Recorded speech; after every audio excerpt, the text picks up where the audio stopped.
Welcome to solverfy. All right, so we need to identify in each of these formulas whether it's a type 1 or type 2 metal, which means is it a type 1 from group 1 or 2, or where the charge is always the same, or is it a type 2 transition metal,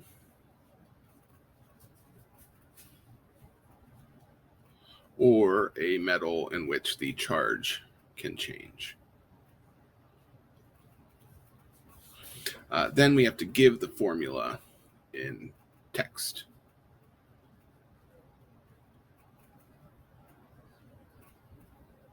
Okay.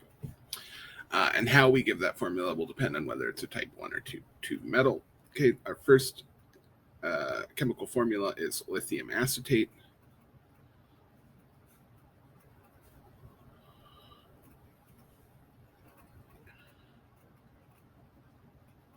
Okay, lithium is in group 1, so it's a type 1 metal, which means its charge doesn't change, and we don't specify it in the text formula. We just write it as is. So we would say lithium, and then the name of the anion is acetate.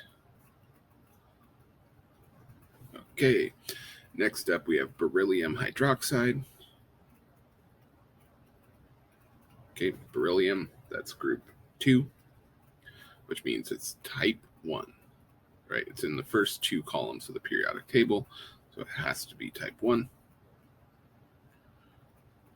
Beryllium, and then hydroxide. Okay, next up we have aluminum sulfate. Oops, just writing the formula, so I'll start writing out the okay. Al2, and then sulfate, SO4. There are 3 of them. So aluminum is one of the special cases. It's not a transition metal, it's a type 1 metal. Aluminum is always 3+. Another special one would be silver, which is always +1. Okay, but what that means is that we will not specify, so it's still a type 1, okay? And we, just like we have before, we're not going to specify the charge. How do we know what the charge is? Well, sulfate is always 2-, right? An individual sulfate, we have 3 of them, so this must add up to -6. If it's overall neutral, then that means our 2 aluminums must also add up to +6. And if there's 2 of them, that means each one is 3+. Actually, we don't even need to know that to answer this question because we don't specify the charge in the formula, unlike we do with type 2 metals. So we have aluminum sulfate. Simple as that. Okay, next we have platinum hydroxide.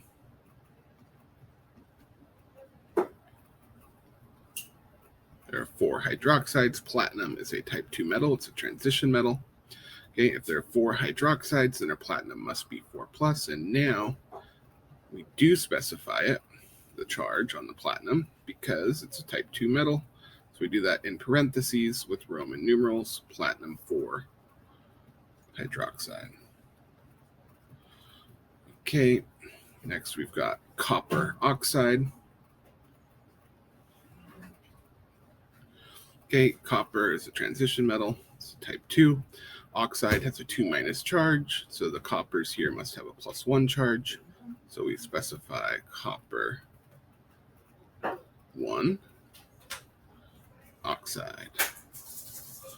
Okay, just a few more. We have magnesium nitrate.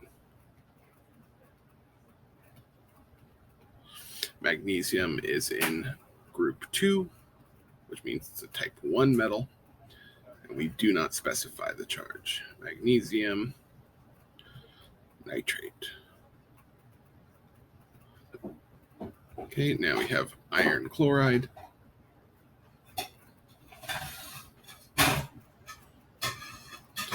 Iron is a transition metal, so it's type 2. And if there are 3 chlorines, then our iron must be 3 plus. Iron 3 chloride. Okay, next we have titanium phosphate.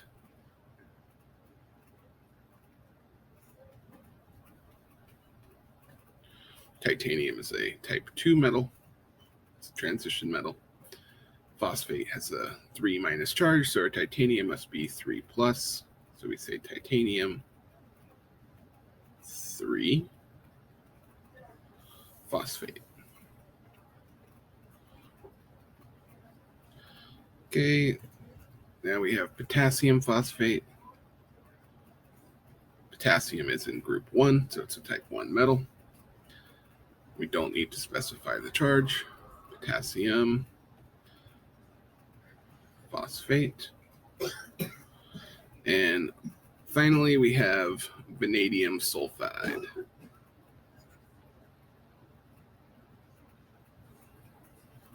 Okay, and vanadium is a transition metal. That's type 2. If we have 3 sulfides, and sulfides are always 2 minus, the total charge must be 6. So the total charge of the vanadiums must be plus 6. If there's 2 of them, then they're each 3 plus. So we need to specify vanadium 3 sulfide.